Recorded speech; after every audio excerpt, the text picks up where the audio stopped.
মাজারের জন্য শীর্ষ তালিকায় থাকা দেশগুলোর মধ্যে বাংলাদেশ রয়েছে অন্যতম। ভারতীয় উপমহাদেশের মধ্যে ভারত, পাকিস্তান এবং বাংলাদেশে ব্যাপক পরিমাণ মাজারের লক্ষ্য করা যায়। বাংলাদেশের অভ্যন্তরীণ ঢাকা জেলার দোহার উপজেলায় রয়েছে অসংখ্য মাজার, যে মাজারগুলোর অবস্থান অনেকেই জানে না। তার মধ্যে অন্যতম হচ্ছে এই মাজারটি। এই মাজারটা হয়তো এই বাড়ির কোনো সুনামধন্য ব্যক্তির হতে পারে। মাজারের চতুর্দিকটা পর্যবেক্ষণ করলে স্পষ্টতই বোঝা যায় এখানে মানুষের যাতায়াত একেবারেই নেই। যদিও আমি আসলে এখনো এটার এক্স্যাক্টলি কোনো তথ্য খুঁজে পাইনি, তবে আমার এইটুকু মনে হয়েছে যে একটা সময় হয়তোবা এই মাজার ঘিরে অনেক উৎসব আয়োজন হতো। বর্তমানে লম্বা সময় যাবৎ আমার পর্যবেক্ষণে কখনো এখানের উৎসব আয়োজন দেখতে পাইনি। স্থানীয় জনসাধারণের সামনে যদি এই ভিডিও পড়ে, তাহলে আপনারা অবশ্যই আমাকে অবগত করার জন্য হলেও কমেন্ট বক্সে লিখতে ভুলবেন না যে এখানে কখনো আসলে উৎসব আয়োজন হতো কিনা। হ্যালো এভরিওয়ান, আসসালামু আলাইকুম। আমি এই রাস্তায় যাতায়াত করি প্রত্যেক দিন 2 বার, এর অধিকও হয়ে থাকে মাঝে মধ্যে। তো চলতি পথে আমি এই মাজারটা মাঝে মধ্যেই লক্ষ্য করি। মানে এইটা হচ্ছে একটা প্রাইভেট মাজার বলা চলে, কারণ চতুর্দিকটা দেয়াল দিয়ে পরিবেষ্টিত, আর এখানে মানুষের খুব একটা যাতায়াত নেই। মানে মাজার সবসময় মোটামুটি সবার জন্য উন্মুক্ত থাকে, বাট এই মাজারটা একেবারেই প্রাইভেট।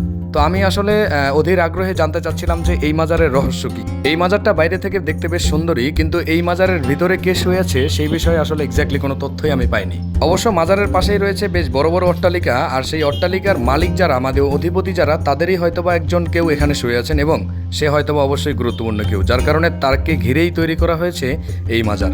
মাজার সম্পর্কে ইসলামে কিন্তু বৈধতা এবং অবৈধতা দুইটাই রয়েছে। তো সেই ক্ষেত্রেও আসলে এই মাজার মানে কবরের উপরে পাকা করা, সেটা কিন্তু আসলে কখনোই মনে হয় না ইসলাম বৈধতা দেয়। তো আমি আরও একটা জিনিস খেয়াল করেছি, বাংলাদেশের অভ্যন্তরীণ যতগুলো বড় বড় মাজার রয়েছে, মানে যারা আসলে মাজার ভক্ত তারা খুব বেশি বড় লোক হয়। আমি জানি না কেন। আর মাজার ভক্ত হওয়া কিন্তু ঠিক না। আল্লাহ তালা বলেছেন আল্লাহ তালা ব্যতীত কাউকে সিজদা করা যাবে না।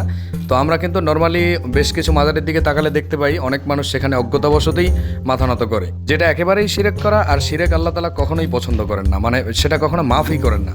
তো সেই ক্ষেত্রে অবশ্যই সাধারণ জনগণ যারা রয়েছেন তাদের একটুখানি খেয়াল করতে হবে। আমাদের এই যে মাজার রয়েছে বা মাজার ভক্ত, মাজার ঘিরে প্রত্যেক বছর হয় অনেক অনুষ্ঠান, তারপরে মাজারে অনেক মানুষ মানত করে, এইটা চায় ওইটা চায়। তো এগুলো কিন্তু আসলে সব কিছু দেওয়ার মালিক আল্লাহ। তো একটা মানুষ যখন মাজারের প্রতি আসক্ত হয়ে বা সেখানে কিছু চাওয়ার পরে পায়, মানে জিনিসটা দিয়েছে তো আল্লাহ, বাট তার একটা অন্ধভক্তি বা বিশ্বাস এসে পড়ে এই মাজারের উপরে, যেটা কিন্তু তাকে শিরক করতে একেবারেই বাধ্য করে। তো সেই ক্ষেত্রে আমাদের আসলে এই বিষয়টা অ্যাভয়েড করা অতীব জরুরি। দুঃখ ভারাক্রান্ত হৃদয় নিয়ে আসলে বলতে হচ্ছে, এই মাজারের সৌন্দর্য আমি বাইরে থেকেই দেখেছি, আনফর্চুনেটলি ভিতরে প্রবেশ করতে পারিনি এবং অরিজিনাল তথ্যটাও জানতে পারিনি। আর আশেপাশে কোনো লোকও ছিল না যার কাছ থেকে আসলে জিজ্ঞেস করে নিব। তো স্থানীয় জনসাধারণের চোখে যদি এই ভিডিও পড়ে, তাহলে অবশ্যই জানাতে ভুলবেন না, কেননা আমি কিন্তু জানার বেশ আগ্রহী আসলে এখানে কে শুয়ে আছেন। আর এখান থেকে একটু জুম করলে দেখতে পাওয়া যায় মাজারের উপরে যে গম্বুজটি রয়েছে, সেখানকার উপরে যে চন্দ্রাকৃতির একটা চিহ্ন থাকে, সেটা কিন্তু ভেঙে গিয়েছে। তো এই মাজারটি যার, তাদের আশেপাশে যদি ভিডিওটা কেউ দেখে থাকেন, তাহলে অবশ্যই আমার পরামর্শ থাকবে, এটা যেহেতু মাজার সংস্কার করার জন্য, সংস্কারের অভাবে এটা একটু পুরনোই দেখতে মনে হচ্ছে।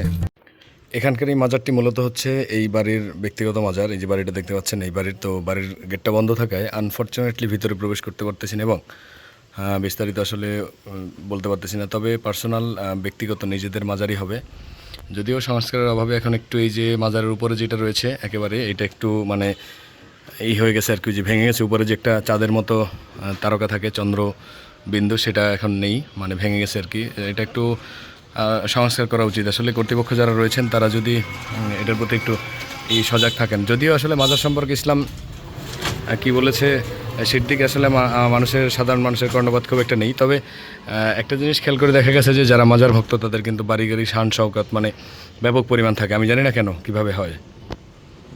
আপনারা যদি জানেন তাহলে অবশ্যই কমেন্টে লিখতে ভুলবেন না। মাজারের পরিদর্শন করতে করতে একটা জিনিসের প্রশংসা করতে একেবারেই বেমালুম ভুলে গিয়েছি, আর সেটা হচ্ছে আকাশের সৌন্দর্য। ভাই বিশ্বাস করেন, আজকের যে আকাশটা ছিল অ্যাবসলিউটলি অ্যামেজিং, জাস্ট ওয়াও।